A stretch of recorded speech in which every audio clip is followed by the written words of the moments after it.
A graça e a paz do nosso Senhor e Salvador Jesus Cristo. Deus abençoe você, sua família, nessa manhã, essa terça-feira, a última terça-feira do mês. Nós estamos aqui juntos para cultuar ao Senhor mais uma vez, nosso culto de gratidão. E eu queria te convidar nesse momento a curvar a sua cabeça, vamos orar. Soberano Deus, Pai querido, muito obrigado mais uma vez por esse dia, muito obrigado por essa oportunidade que temos de cultuar ao Senhor, de sermos tocados pelo Teu Santo Espírito, ministrados pela Tua Palavra, ó Deus, pelos Teus louvores, e queremos Te pedir, Pai, faz em nós o que só o Senhor pode fazer. Deus, abençoa a vida dos meus irmãos, a família, a casa, os negócios, tudo que eles colocarem às mãos, venham prosperar pela Tua boa obra, Senhor. Muito obrigado por esse privilégio que temos, pela liberdade, pela oportunidade de, mais uma vez, gerar em nós vida do Senhor. Pai, abençoa, Senhor, este momento. É assim que nós oramos e te agradecemos em nome de Jesus. Queridos, que bom estar aqui com vocês, que bom poder compartilhar contigo a palavra. Mas antes de iniciarmos a leitura da palavra, eu gostaria de te pedir que você se conecte aí, você está acordando, você que está nos acompanhando. Vamos agora louvar ao Senhor. Vamos entoar a Ele um hino, uma canção que saia do fundo do nosso coração e que de fato possamos declarar que Ele é o nosso Senhor. Amém?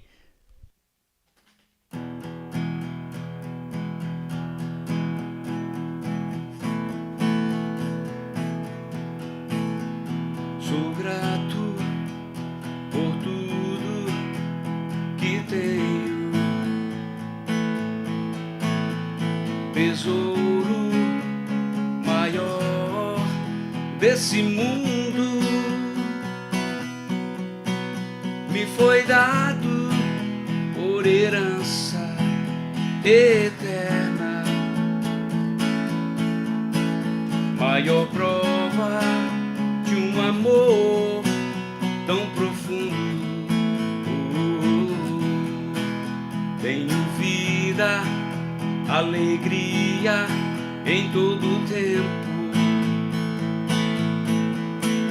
Tenho amigos, famílias, muitos irmãos. Foi Jesus, meu amigo verdadeiro, que fez tudo ao me dar a salvação.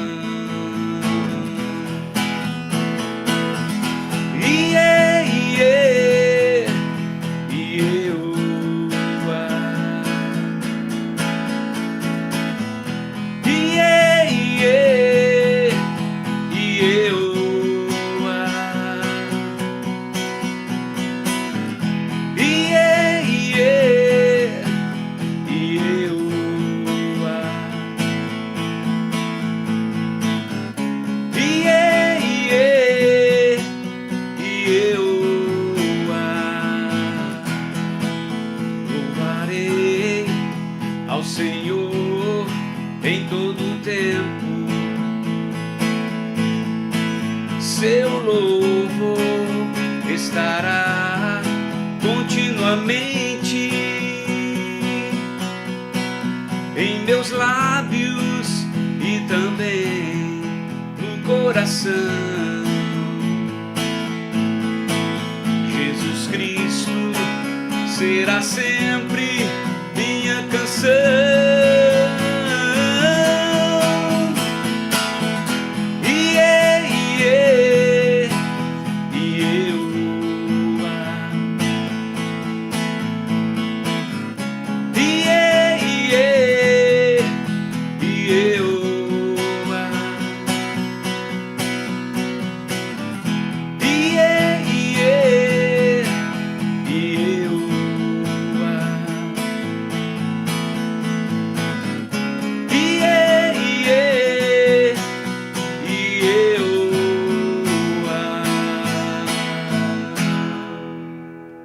Bom, que bom que nós louvamos ao Senhor e nesse momento eu gostaria de compartilhar com você uma palavra que o Senhor vem tratando no meu coração e me sinto muito honrado e ao mesmo tempo comprometido em transmitir aquilo que Deus tem colocado no meu coração. E é um desafio muito grande, queridos. É um momento onde nós que pregamos a palavra nos sentimos com uma responsabilidade muito grande. Ministrar a palavra do Senhor é algo de extrema importância. Eu gostaria de compartilhar com você uma mensagem que tem por título Aprendendo a Empreender com a Torre de Babel. Aprendendo a empreender com a Torre de Babel. Eu gostaria de te convidar a abrir a Bíblia Sagrada lá no livro de Gênesis, o primeiro livro da Bíblia, no capítulo 11. Nós leremos do versículo 1 até o versículo 9. Essa é a história de Babel, a Torre de Babel, que inicialmente não era Babel, porque Babel é confusão, Babel é dispersão. Mas antes a torre não tinha esse nome, não foram os seus idealizadores que deram este nome, certo? Mas sim o Senhor. Então olha só o que aqui o texto diz, capítulo 11 do versículo 1. A terra toda tinha uma só língua e um só idioma. Os homens deslocaram-se para o oriente e acharam um vale na terra de Sinar e passaram a habitar ali. E disseram uns aos outros: vamos fazer tijolos e queimá-los por completo. Os tijolos lhe serviram de pedras e o betume de argamassa.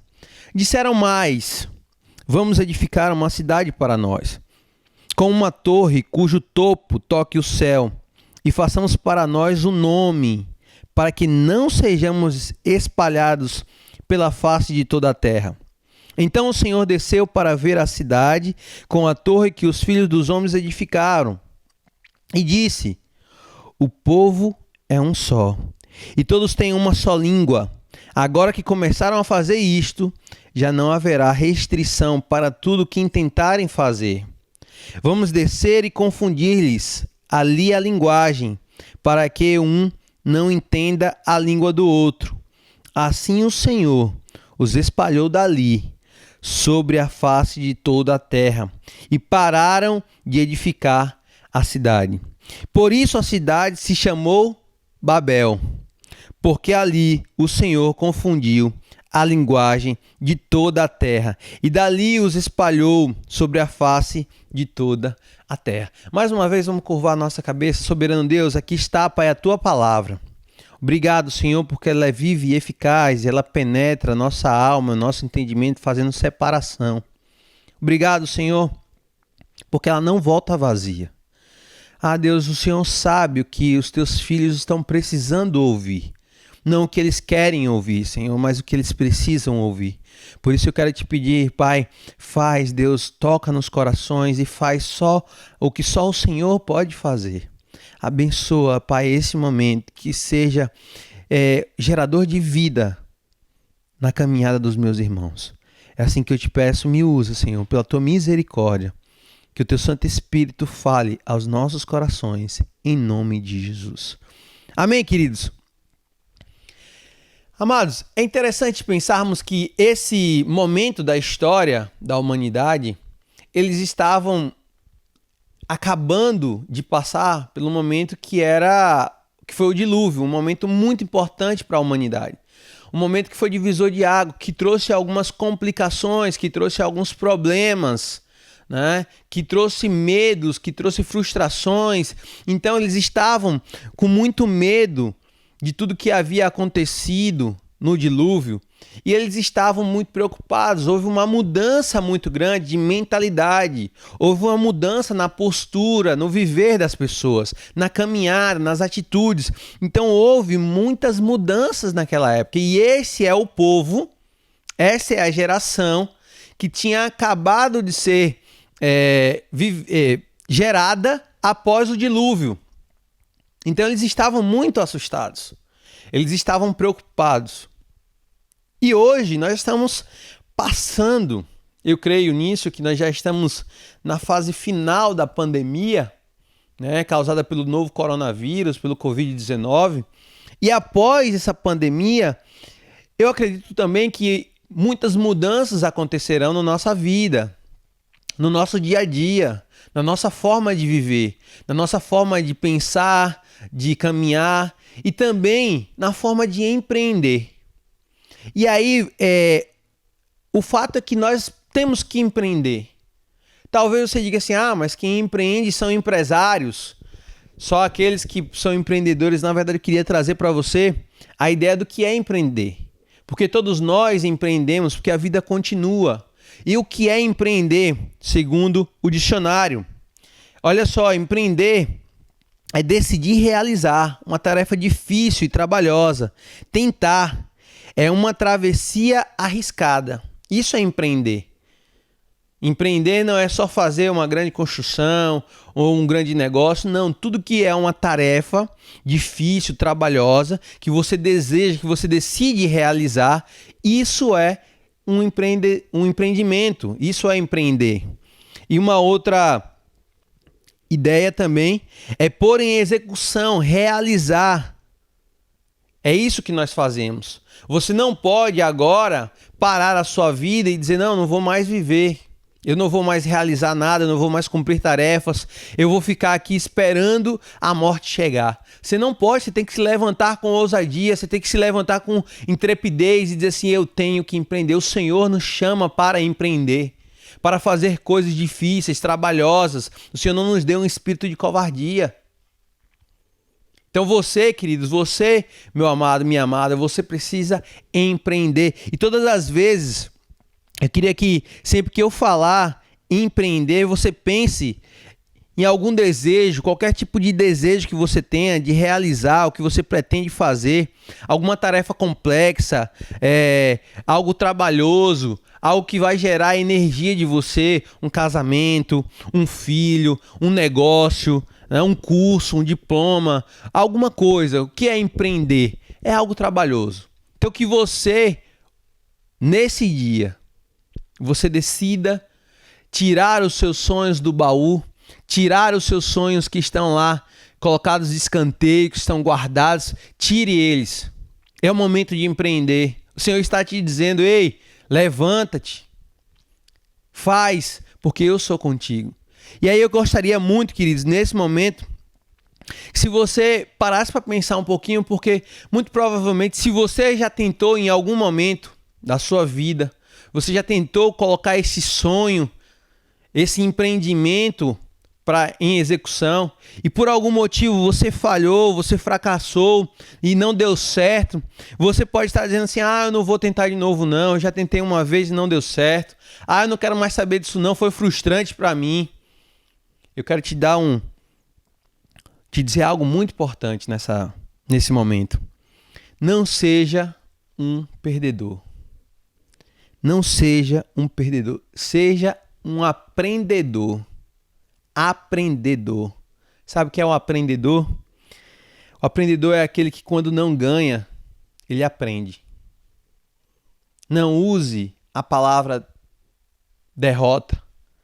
Não seja perdedor, não se considere perdedor. Quando você não conseguir ganhar, você vai se considerar um aprendedor. O que você pode aprender com o seu erro? Então, se você tentou lá atrás e você não conseguiu, pare agora. Diga assim, por que não deu certo? O que foi que eu fiz que não deveria ter feito? Aprenda com seus erros. Tem um Provérbios de Platão que eu amo. Ele diz assim, o inteligente aprende com seus erros, mas o sábio aprende com o erro dos outros. E eu gosto de completar dizendo que o burro ele não aprende nem com seus próprios erros. Ele erra, mas não aprende. Não seja assim, queridos. Seja inteligente, no mínimo inteligente, aprenda com os seus erros, olhe para trás e olhe o que é que você errou, tenha essa percepção. Agora não pare por conta dos seus erros. Não permita que eles te paralisem. Nós não fomos feitos para parar. Nós não fomos feitos para ser ociosos. Nós somos feitos para avançar. Amém? Então se levante. Se levante com ousadia. E aí eu gostaria nesse momento de compartilhar com você 5 pilares que nós podemos aprender com os moradores de Babel. Alguns vão dizer que o seu líder era Nimrod, que vai falar aí no capítulo 10 desse homem poderoso, o primeiro homem que conseguiu reunir uma grande multidão. E existem vários estudos sobre este homem, que era um grande caçador diante de Deus. era alguém que conseguia suprir todos aqueles que estavam sob o seu cuidado, e isso fazia dele uma referência para aqueles. Mas eu quero falar sobre os moradores de Babel. E eles têm aqui 5 pilares. Nós poderíamos tirar outras lições, mas eu gostaria de focar aqui 5 pilares, 5 lições importantes que essas pessoas colocaram em prática para conseguir sucesso nos seus empreendimentos. Certo? Então veja só, essas são importantes práticas que nós precisamos colocar também na nossa caminhada, naquilo que você for empreender. E de novo, eu quero dizer, não sei qual tipo de empreendimento você sonha, você deseja, quer seja ter a sua casa própria, casar, ter filhos, colocar o seu próprio negócio, não sei, você fazer uma viagem, não importa para mim, o que importa é que se está dentro de você, muito provavelmente foi o Senhor que colocou no teu coração. Então não ache que os teus sonhos não tem nada a ver, que Deus te faz sonhar porque Ele não quer que você realize. Não, Deus colocou os sonhos no seu coração para serem realizados. E no momento oportuno eles serão. Talvez não do seu jeito, não da forma com que você planejou, que você articulou, mas serão realizados em nome de Jesus. E eu gostaria de compartilhar com você aqui, em cima do texto que nós lemos, de Gênesis capítulo 11, a primeira lição, o primeiro pilar, é a comunicação. No capítulo 11, no versículo 1, diz assim: a terra toda tinha uma só língua e um só idioma. Eles tinham facilidade na comunicação. Eles conseguiam comunicar o que eles gostariam de fazer. Então percebam que esse povo, eles estavam de fato unidos, que são alguns pontos futuros. Então veja só, temos diversas dificuldades em nossas relações. E todas elas, a grande maioria das nossas dificuldades, são causadas pela falha na nossa comunicação. Uma pesquisa aponta que 60% dos problemas de relacionamento são causados pela falha na comunicação, pela falta de sucesso na comunicação. E aí, todos aqueles que estão em família vão saber o que eu vou dizer, que é muito difícil às vezes. A gente fala uma coisa, a pessoa interpreta de outro jeito. Nós dizemos A, ela entende Z, né? Principalmente no casamento. E vez ou outra nós precisamos sentar e alinhar alguns detalhes. Alinhar a postura, alinhar a comunicação. Às vezes os nossos conceitos são diferentes. Então nós precisamos muito ter cuidado com isso. Nós precisamos muito perceber quando a nossa comunicação está truncada. Então você, meu querido, você, minha querida, tenha uma boa comunicação. Se especialize em se comunicar no diálogo, né? Em transmitir uma boa mensagem. Às vezes sempre eu converso com Tamires, minha esposa, e ela fala uma coisa, eu digo assim, não é isso que você quer falar, isso. Você entendeu o que eu quis dizer. Eu falei, não, mas você tem que dizer o que você quer dizer. Porque qual é o nosso problema? Quando a gente não diz o que a gente quer dizer, eu a conheço muito bem, então eu consigo entendê-la. Mas outra pessoa não. Então eu gostaria de compartilhar com você algumas lições que nós aprendemos com os moradores de Babel. Alguns vão falar que Nimrod era o seu líder, como diz aí no versículo 10 de Gênesis, no capítulo 10. E nós percebemos que esses moradores, eles aplicaram alguns princípios que servem de exemplo para nós hoje. Eu gostaria de compartilhar com você 5 desses pilares que nós precisamos colocar em prática ao empreender nos nossos dias até hoje. São princípios que são imutáveis, são princípios que podem ser aplicados a qualquer momento, qualquer pessoa, em qualquer lugar.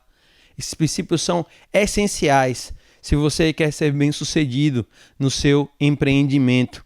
E mais uma vez eu quero dizer, não importa que tipo de empreendimento você quer fazer, se é um casamento, se é realizar a sua casa própria, se é comprar um carro, se é colocar no seu próprio negócio, fazer uma viagem, se formar em alguma profissão, não importa, se você quer, você precisa desses 5 pilares. E olha só, o primeiro deles está aí no capítulo 11, no primeiro versículo, que é a comunicação. A comunicação ela é essencial para todos os nossos empreendimentos. Então olha só o que diz o texto: a terra toda tinha uma só língua e um só idioma. Eles tinham facilidade em se comunicar. Eles tinham tranquilidade em transmitir as suas mensagens, suas ideias, né? Suas estratégias. Então, isso é basilar para todo empreendimento, ter uma comunicação eficaz. E nós percebemos que a maioria das dificuldades dos relacionamentos acontece por falha na comunicação.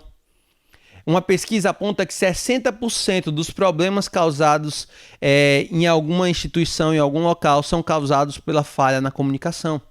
E eu não sei como você tem feito a comunicação com as pessoas que estão ao seu redor, mas eu quero te dar esse conselho: reveja como está a sua comunicação. Às vezes eu consigo falar algo e não consigo transmitir de fato qual é o sentimento, qual é a mensagem que eu gostaria de transmitir. Então nós precisamos melhorar a nossa comunicação. Às vezes a minha esposa, Tamires, ela tem o hábito de falar algumas coisas. Eu digo assim, não é isso que você queria dizer. Você queria dizer isso e isso. Aí ela vira pra mim e fala assim, você entendeu. É isso aí que eu queria dizer. E eu falo pra ela assim, não, mas você precisa dizer o que você quer dizer. Porque eu te conheço, eu sei o que você quer dizer, mas quem não te conhece? Nós já temos 20 anos juntos. Então você imagina que já são 20 anos de caminhada. Eu consigo entender e saber muitas vezes o que ela quer dizer, mesmo ela dizendo coisas que parecem ser contrárias. Mas e aquelas pessoas que nós não conhecemos tão bem? Então nós precisamos de fato ter uma comunicação eficaz, uma comunicação bem feita, uma comunicação que realmente transmita aquilo que nós desejamos. Às vezes as pessoas estão falando uma coisa querendo dizer outra. Falha na comunicação. Então muito cuidado, principalmente nos relacionamentos conjugais. Nós percebemos muitos casamentos que são destruídos pela falha na comunicação. Porque às vezes não se colocam as coisas de forma muito clara, os sentimentos não são colocados à mesa. Muito cuidado com isso, queridos. Se você está passando por algum tipo de problema, tente melhorar a sua comunicação. Às vezes as pessoas querem dizer eu te amo, mas não conseguem verbalizar e querem falar outras coisas. Mas na verdade o que ela gostaria de dizer é eu te amo, mas ela não consegue. Por quê? Porque tem falha na sua comunicação, tem falha de como quer transmitir aquilo que sente e o que pensa. Então esse é o primeiro pilar, comunicação, tá? O segundo pilar é a união. Olha só o capítulo 11, versículo 3. E disseram uns aos outros. Isso quer dizer que eles estavam unidos, eles estavam juntos, eles não estavam dispersos, não havia facções nesse grupo, eles estavam alinhados. Muito provavelmente porque esse líder, o Nimrod, como o texto vai dizer no capítulo anterior, ele era um grande caçador diante de Deus, então ele muito provavelmente conseguia suprir muito bem as pessoas que estavam sob a sua liderança. Então eles estavam unidos, eles tinham um líder, eles tinham um direcionamento, eles estavam juntos. Então a união é também basilar, é também de extrema importância. Ninguém consegue fazer nada sozinho. Então coloque isso na sua cabeça. Eu fico angustiado quando escuto alguém dizendo é melhor tratar com bicho do que com gente. Meu irmão, geralmente quando você tem o hábito de falar isso, talvez é porque o problema está em você. Olha um pouquinho para você. Não estou dizendo que isso é regra, né? Mas geralmente o problema está em você. Você não se comunica bem, você não gosta de estar com as pessoas, você às vezes tem problema de relacionamento e você diz que é melhor tratar com bicho do que com pessoas. Muito cuidado quando você diz isso.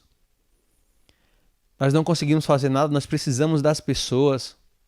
Se fosse assim, vá para uma fazenda e fique só com os animais lá. Fique só com os bichos, eu quero ver se você vai ser feliz. Você não vai ser, meu irmão. Você não vai ser, minha irmã. Então, bom ou ruim, é fato que existem pessoas que são muito difíceis. Isso é verdade. Mas e eu? Vamos parar de apontar. Vamos olhar pra gente. Será que eu também não sou difícil? Será que eu também não tenho um problema de relacionamento? Será que eu também não tenho um problema de comunhão? Então pare um pouco e pense acerca de você, porque é muito difícil, é muito mais fácil falar do outro e é muito mais difícil olhar pra gente. Jesus já disse isso.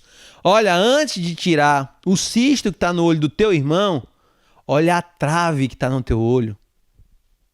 É difícil olhar pra gente. Então esse é o segundo pilar. Porque A união é necessária, nós não fazemos nada sozinhos. Você não vai conseguir empreender sozinho ou sozinha. Tudo que você planejar fazer, você vai precisar de alguém. Então a união, ela faz a força. Esse é o segundo pilar. O terceiro pilar que eu achei fantástico aqui nesse texto é a inovação. Você precisa inovar, você precisa fazer algo diferente, algo novo. Olha o que diz no versículo 3, na parte B. Vamos fazer tijolos e queimá-los por completo. Os tijolos lhe servirão de pedras e o betume de argamassa. Eles ousaram fazer algo novo, algo diferente. As construções daquela época eram diferentes desses tijolos e de usar betume como argamassa. Então eles ousaram inovar. Tijolos e betume.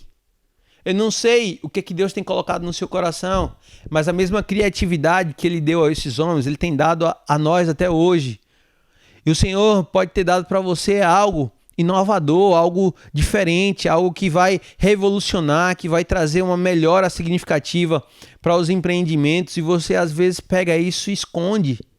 Você pega isso por medo de tentar, de ser pioneiro, de ser pioneira, você esconde isso. Queridos, não pare. Se o Senhor colocou no seu coração que Ele tem propósitos, vá adiante, prossiga. Seja inovador, seja inovadora. Para empreender é necessário ser inovador. Porém, tem algumas coisas que nós vamos usar os métodos já conhecidos, já usados, mas eles queriam fazer uma torre alta, uma torre que chegasse ao céu, e para isso eles precisavam de algo mais resistente. Então, quando nós temos um propósito ousado, nós vamos precisar de soluções inovadoras, certo? Então, não sei o que Deus tem colocado no seu coração, mas Ele sabe, e Ele sabe o porquê colocou isso no meu coração para eu trazer para a tua reflexão hoje. Então, esse é o terceiro pilar, a inovação. Primeiro, a comunicação. Segundo, a união. E terceiro, inovação. E o quarto pilar é a estratégia. Estratégia. Olha só o versículo 4. E disseram mais: vamos edificar uma cidade para nós, com uma torre cujo topo toque o céu, e façamos para nós um nome. Essa é uma estratégia. Eles falaram assim: olha, nós vamos construir uma torre para chegar ao céu. E eles estabeleceram a estratégia. E aí eu fui buscar qual é o conceito de estratégia. Estratégia diz assim: parte da arte militar que trata das operações e movimentos de um exército até chegar em condições vantajosas à presença do inimigo. Então, quando um líder militar, ele tem uma tropa, ele precisa usar de estratégia, do grego estratégia, para poder alcançar a melhor oportunidade para atingir, para alcançar os seus inimigos, para que ele esteja em vantagem. Muitas vezes essa vantagem não é numérica, essa vantagem é estratégica. Então, às vezes você diz assim: ah, mas eu não tenho os recursos que eu gostaria que tivesse. Então, vou dar um exemplo. Você vai lutar contra 10 mil pessoas, mas você não tem 10 mil soldados para guerrear, você só tem 5 mil. Você não tem que pedir: ah, Deus, eu só vou lutar contra eles quando o Senhor me der 10, 15 ou 20 mil soldados. Quando o Senhor me der esses recursos que sejam suficientes. Não. Peça ao Senhor a estratégia correta para vencer, quer seja com 5, com 1000 ou com 500. Deus vai te dar a estratégia, como Ele deu também aos seus filhos lá no Antigo Testamento, em diversas batalhas, diversas guerras. Ele fez com que as estratégias fossem fundamentais para a vitória do seu povo. Assim Ele faz conosco até hoje. Peça ao Senhor as estratégias corretas. Confie nele e avance. Deus, qual é a estratégia? Eu entendi o que é que o Senhor quer para mim, eu entendi que o Senhor tem um propósito, mas agora, Senhor, qual é a estratégia? Como é que eu vou conseguir isso? Me ajuda. E às vezes nós queremos sempre: ah, se for de Deus, Ele vai me dar 20 soldados, 20 mil soldados. Não. Às vezes Ele vai querer manifestar o poder dEle e vai te dar somente 5 para ir contra 10 mil. 5 mil para ir contra 10. É isso mesmo. Você precisa confiar nele. Amém? Então, esse aí é uma definição acerca da estratégia. Tem uma outra que diz: é a arte de aplicar com eficácia os recursos que se dispõem ou de explorar as condições favoráveis de que, porventura, se desfrute, visando ao alcance de determinado objetivo. Ou seja, como é que eu vou gerir, como é que eu vou utilizar os recursos que eu tenho para alcançar o meu objetivo da melhor maneira possível, para alcançar aquilo que Deus colocou no meu coração. É isso que nós precisamos ter como base lá na nossa caminhada, a estratégia de Deus, essa estratégia do Senhor. Como, Senhor, eu vou fazer? Como eu vou tirar? Como é que eu vou usar da melhor maneira, aplicar com eficácia esses recursos? Você não tem que ficar, ai, coitadinho de mim, não vou empreender porque eu não tenho os recursos necessários.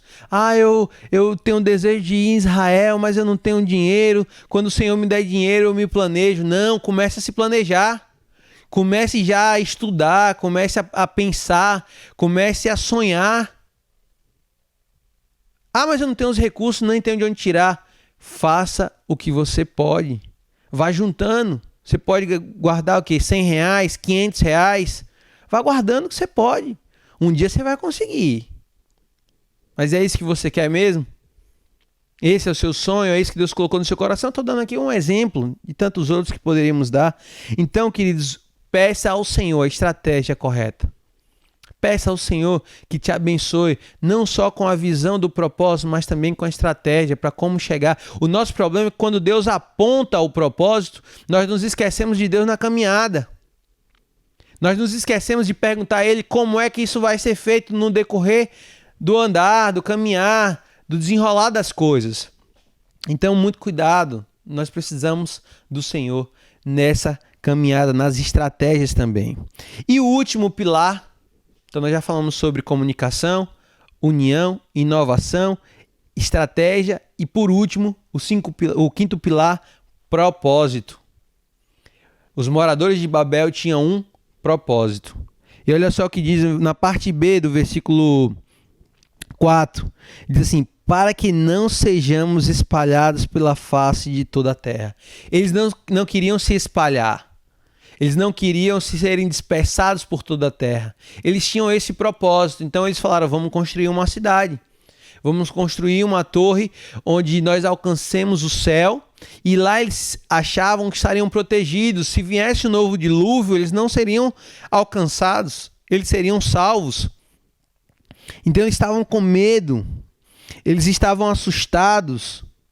Eles queriam fugir da morte, do alcance de um possível dilúvio. Então, eles estavam alinhados em seu propósito. Eles queriam algo juntos. E o propósito é fundamental. Você precisa pedir ao Senhor propósito para a sua vida. Se você ainda não tem, peça ao Senhor, porque Ele vai te dar. Sabe qual é o nosso problema? É que quando Deus fala conosco algum propósito que nós não gostamos, nós rejeitamos. Então, quantos que estão me ouvindo acham que Deus não tem propósito, mas lá no fundo, sabe que Deus já falou para você que Ele tem um propósito através de você, mas você tem fugido desse propósito. Lá em Tiago, o apóstolo Tiago vai falar de submetei-vos a Deus, resistir ao diabo e ele fugirá de vós. E eu já falei que tem gente que está trocando isso. Tem gente que está resistindo a Deus, sujeitando-se ao diabo. Não resista à vontade de Deus. A vontade de Deus, ela é boa, perfeita e agradável, como diz o apóstolo Paulo lá em Romanos 12. Não fuja da vontade de Deus. Não corra. E eu estou falando isso para você, mas serve para mim também. Deus tem falado verdades ao meu coração e eu tenho fugido. E eu tenho resistido. Por quê? Porque eu tenho os meus próprios planos. Mas, queridos, nós não podemos permitir que o diabo sobreponha os nossos sonhos aos sonhos de Deus. Você não pode permitir isso. Os nossos sonhos, eles precisam estarem submissos aos sonhos de Deus. Então, tenha propósito na sua vida. E aceite o propósito de Deus. Não corra desse propósito. Deus tem algo maravilhoso para fazer na sua vida, através de você. Não desista. E é interessante perceber que esse povo estavam unidos em seu propósito e esses 5 pilares estavam tão latentes nele que Deus decide vir. Olha só o que diz o versículo 5. Então o Senhor desceu para ver a cidade com a torre que os filhos dos homens edificaram. E disse: o povo é um só e todos têm uma só língua. Agora que começaram a fazer isso, já não haverá restrição para tudo o que tentarem fazer. Você já imaginou se você aplicar esses 5 princípios, 5 pilares na sua vida, na sua caminhada, e você ouvir isso de Deus? Olha, não há mais limite para você. Principalmente se você estiver com um propósito alinhado à vontade de Deus, que esse é o nosso problema. Qual é o nosso problema? É que muitas vezes nós estamos fazendo as coisas certas com um propósito errado. E aí eu me lembro da história de Ana, a mãe de Samuel, lá em 1 Samuel, narra a história que Ana queria muito ter um filho. E Penina tinha muitos filhos e zombava dela.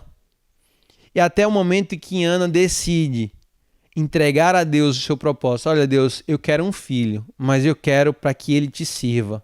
Eu vou entregá-lo ao Senhor, se o Senhor me abençoar com um filho. Quando ela mudou essa chave, Deus a concedeu Samuel. E ela não só foi obediente e entregou Samuel, mas ela também foi abençoada de uma maneira tal que o texto diz que depois ela teve mais 6 filhos. Então olha só que tremendo isso. Nós, de fato, às vezes estamos com o nosso propósito diferente dos propósitos que Deus tem para a nossa vida. E você precisa também aprender a discernir o momento do propósito. Esse é o momento. Às vezes Deus aponta algo para você que vai se cumprir lá na frente. Como foi com a vida de José, quando ele sonha que os seus irmãos iriam se curvar. Não foi de imediato. Muito pelo contrário, ele que se curvou diante de seus irmãos quando eles tentaram matá-lo. Depois de anos que veio a acontecer, né, o que ele havia sonhado. Então, nós precisamos discernir o tempo. Então, nesse caso de Babel, as pessoas estavam fazendo tudo certo, mas eles tinham um propósito errado. A vontade de Deus não era que eles estivessem juntos, não era que eles construíssem uma grande cidade, mas era que eles se espalhassem por toda a terra. Esse era o propósito de Deus para eles naquele momento. Povoar a terra. Então Deus tinha esse propósito. E naquele momento o desejo do Senhor era que o povo se espalhasse por toda a terra. Então, o que Ele deseja para você? O que é que Ele quer com a tua vida hoje?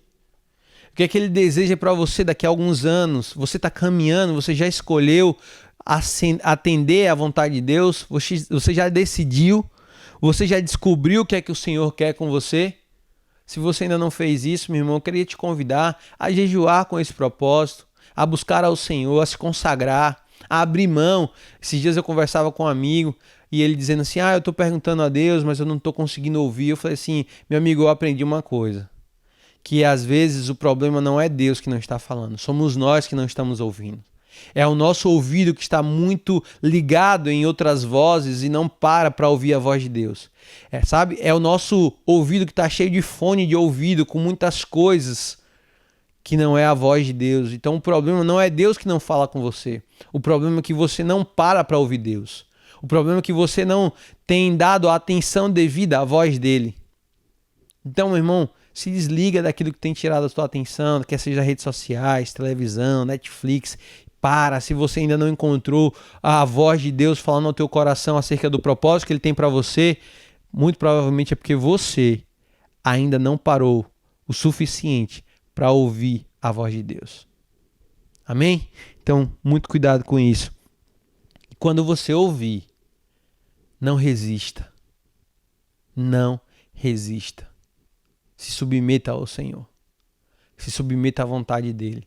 E não importa o que você vai encarar, a paz, a alegria que excede todo entendimento estará conosco. Amém? Então Babel não foi um projeto bem sucedido porque estava contrário à vontade de Deus. Olha só o que diz o versículo 7 e 8. Vamos descer e confundir-lhes ali a linguagem, para que um não entenda a língua do outro. E aqui nós temos também a evidência da Trindade. Desçamos, confundamos a pluralidade. Assim o Senhor os espalhou dali sobre a face de toda a terra e pararam de edificar a cidade. Ou seja, pararam de fazer aquilo que era contrário à vontade de Deus. Eu não sei se você tem vivido de forma contrária à vontade de Deus. Eu não sei como é que tem sido o teu caminhar. mas que você esteja atento e atenta para ouvir a voz de Deus. E aí, por último, para a gente finalizar, eu gostaria de fazer uma aplicação também em cima de Atos, capítulo 2, porque em Babel o Senhor confundiu, mas em Atos o Senhor trouxe compreensão. E olha só o que o texto vai dizer aqui. Atos capítulo 2, versículo 1, diz assim: ao chegar ao dia de Pentecostes, todos estavam reunidos no mesmo lugar. E de repente veio do céu um som, como de um vento impetuoso, e encheu toda a casa onde estavam sentados. E apareceram umas línguas como de fogo, distribuídas entre eles, e sobre cada um pousou uma. Todos ficaram cheios do Espírito Santo. Todos ficaram cheios do Espírito Santo e começaram a falar em outras línguas, conforme o Espírito lhes concedia que falassem. Estavam em Jerusalém judeus piedosos de todas as nações que há debaixo do céu. Quando o som foi ouvido, a multidão se aglomerou e todos ficaram confusos, pois cada um os ouvia falar na sua própria língua. Olha só, queridos, nós temos aqui esses 5 princípios aplicados. 5 princípios que nós falamos. Então, olha só, a comunicação. Não nesse texto específico, mas o Senhor disse: olha, não saiam de Jerusalém até que desça sobre vós o Espírito Santo. O Senhor foi claro, foi objetivo. E é interessante que 2 discípulos que desobedeceram a esse comando, que são os discípulos do caminho de Emaús, que estão saindo de Jerusalém, o Senhor faz questão de ir buscá-los. Por quê? Porque o Senhor deseja que todos estejam no centro da sua vontade. E a vontade dele naquele momento é que todos estivessem em Jerusalém, porque desceria sobre eles o Espírito Santo. Então, olha só, a comunicação do Senhor é muito eficiente. Fiquem em Jerusalém. Segundo lugar, a união. O texto diz aí no versículo 1 do capítulo 2 de Atos: e ao chegar o dia de Pentecostes, todos estavam reunidos no mesmo lugar. Então nós vemos a união. Eles não estavam cada um no seu lugar. Eles não estavam cada um na sua casa, um no sinédrio, outros no templo. Não, estavam todos juntos no mesmo lugar. Pentecostes. Terceiro princípio, terceiro pilar é a inovação. Ser cheios do Espírito Santo. Nós vemos aqui no versículo 4, todos ficaram cheios do Espírito Santo e começaram a falar em outras línguas. Por que isso é uma inovação? Porque antes de Jesus, ser cheio do Espírito Santo era um privilégio de poucas pessoas, de reis e juízes, sacerdotes e profetas. Esses 4 tipos de pessoas, reis, juízes, sacerdotes e profetas, só esses poderiam receber o Espírito Santo. Então o Senhor vem com a inovação, dizendo agora: toda a carne, todos aqueles que aceitarem o meu Filho, todos aqueles que se converterem a Cristo, serão cheios do Espírito Santo. Isso é inovação, queridos. Você e eu hoje temos em nós o Espírito Santo morando, tabernaculando em nós. Isso é tremendo. O Senhor quebrou essa barreira. Só alguns poderiam, agora todos. Isso é inovador. Quarto, a estratégia. Qual é a estratégia que o Senhor estabelece? Obedeça ao Senhor. Obedeça aos mandamentos. Obedeça a tudo que Deus tem nos orientado, que o seu Filho deixou para que nós venhamos a seguir. E por último, o propósito. Cumprir a missão, como diz lá em Mateus 28, 19, ide por todo mundo, pregai o evangelho a toda criatura, batizando-os em nome do Pai, do Filho e do Espírito Santo e ensinando-os a guardar tudo que vos tenho ordenado. E eis que estarei convosco todos os dias, até a consumação dos séculos. Amém? Queridos, isso é tremendo. Esses princípios foram aplicados também lá em Atos 2. Se você aplicá-los em sua vida, estiver tudo alinhado à vontade de Deus, nada vai te impedir. Nada vai te impedir. E olha só, fazendo um paralelo entre Babel e Pentecoste. Em Babel, o homem deseja subir. O homem subindo, o homem quer chegar ao céu. Em Pentecostes, é Deus descendo, é o Espírito Santo fazendo morada aqui na terra. É trazendo o céu, trazendo o reino do Senhor aqui para a terra. Em Babel, o homem busca autonomia humana, autossuficiência. Em Pentecoste, a dependência divina. São aqueles que dependem do dínamos do Senhor, do poder do alto, para poder cumprir a sua missão estabelecida pelo próprio Deus. Em Babel, há confusão na comunicação. Eles começam a se dividir, começam as facções, os povos se dividem. Mas em Pentecostes há a compreensão da mensagem. Aquilo que Pedro pregava, todos compreendiam. Aquilo que era ministrado, todos tinham entendimento, compreensão. Porque era a vontade de Deus que eles estivessem ali. E por último, a separação. Em Babel, a separação dos iguais. Eles eram um só, eles estavam unidos, mas eles foram separados. E em Pentecoste, é a união dos diferentes. Isso é a igreja. É aqui que nasce a igreja. A igreja somos pessoas diferentes, de classes sociais diferentes, de raças diferentes, de cores diferentes, de ideias diferentes, escolaridades diferentes, mas nós somos todos um só em Cristo Jesus. Não importa quanto você tem no banco, não importa qual a sua cor, não importa qual a sua escolaridade, não importa se você é homem, se é mulher, se é patrão, se é funcionário, não importa se é servidor público, não importa nada disso. Todos somos um em Cristo Jesus. E essa é a grande maravilha da igreja, de ser igreja. Todos somos um em Cristo Jesus. Então, queridos, esse é o momento de agradecermos a Deus por esses pilares e pela nova oportunidade. O mundo pós-pandemia gerará novas oportunidades. Ele tem gerado novas oportunidades para mim e para você. Oportunidades de empreender coisas diferentes, coisas novas. E que se coloca à nossa frente para empreender os sonhos que Ele tem para as nossas vidas. Não querem empreender o que não nasceu no coração de Deus.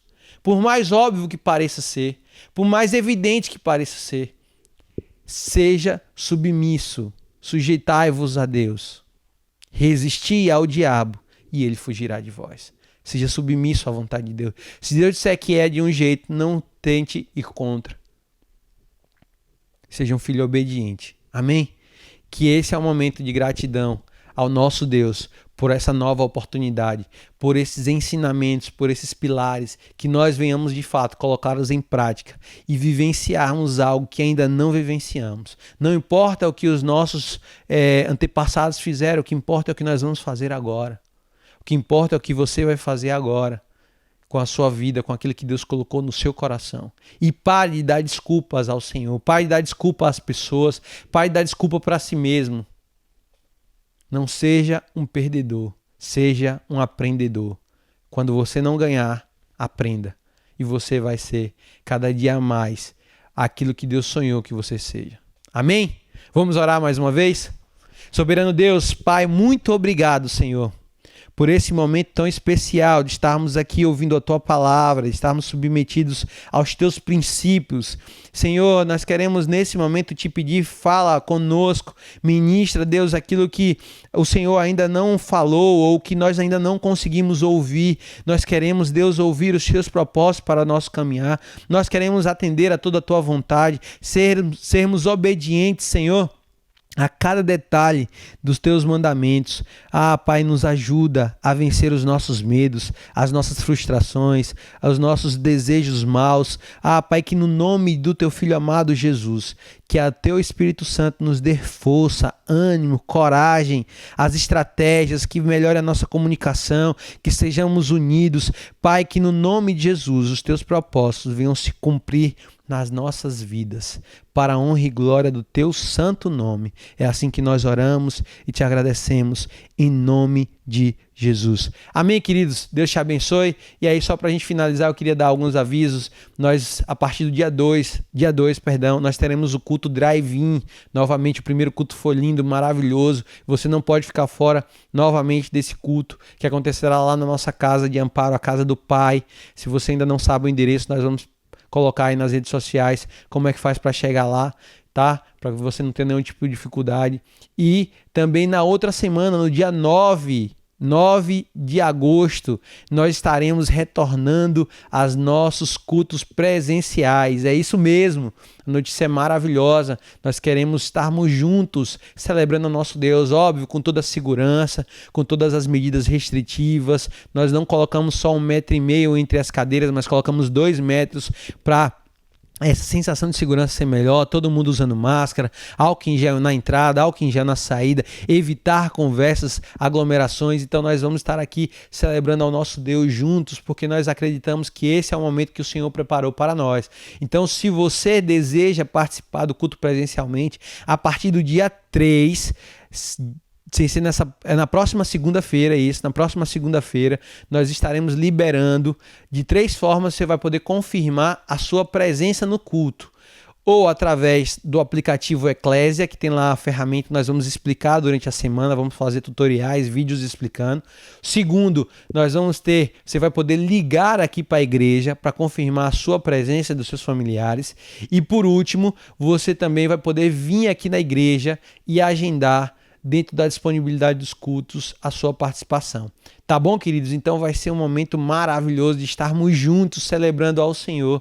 E se você estiver ainda um pouco preocupado, com um pouco de medo, não tem problema, certo? Nós não vamos julgar ninguém por conta disso. Só venha se você realmente sentir vontade no seu coração para estarmos juntos celebrando ao Senhor. Amém?